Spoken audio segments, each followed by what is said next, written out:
India maintains one of the largest standing militaries in the world, with nearly 1.5 million active duty personnel. Securing the country's borders is a daily necessity, requiring a constant presence in a complex and often volatile geopolitical environment. For decades, however, the equipment used by these forces was produced almost exclusively by state-run organizations, like DRDO and HAL, creating a centralized monopoly on defense manufacturing. To meet the demand for advanced technology that state factories couldn't provide, India became a leading importer of military hardware, relying heavily on suppliers in Russia, the United States, and France. This created a paradox: a massive military force that remained dependent on foreign nations for its most critical weapon systems. This reliance introduced three major risks: high costs draining the budget, chronic delivery delays, and a significant threat to national security during global tension. If a conflict breaks out elsewhere, the supply of spare parts could be halted, leaving the military vulnerable.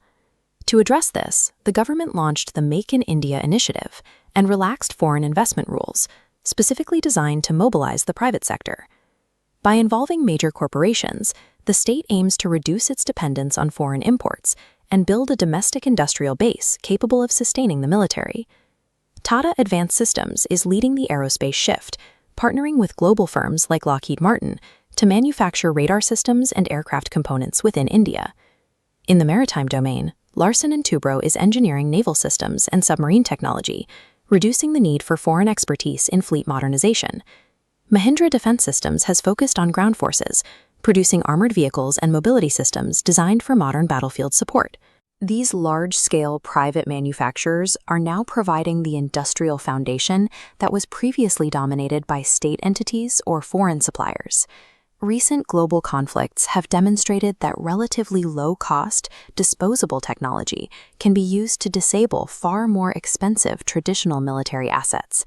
Now, autonomous systems and synchronized swarm drones have become essential tools for both border surveillance and precision strikes.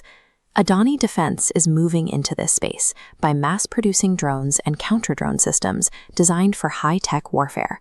This hardware is supported by a new wave of defense startups funded by the government to build AI-based surveillance, satellite tools, and cybersecurity systems. The defense of India's borders is increasingly tied to the development of autonomous robotics and specialized software. This manufacturing shift requires expanded industrial infrastructure, creating thousands of high-tech engineering roles within the private sector. Beyond domestic use, India is now acting as a supplier to other nations, exporting defense equipment to markets in Asia, Africa, and the Middle East.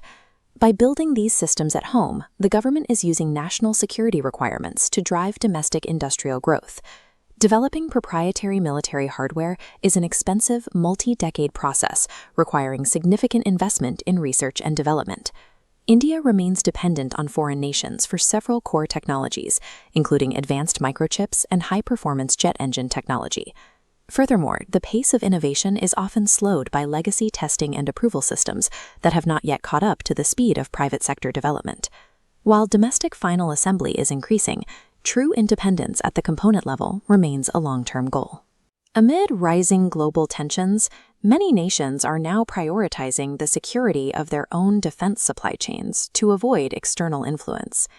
India is pursuing a dual objective: strengthening its military capabilities while establishing itself as a global hub for defense manufacturing.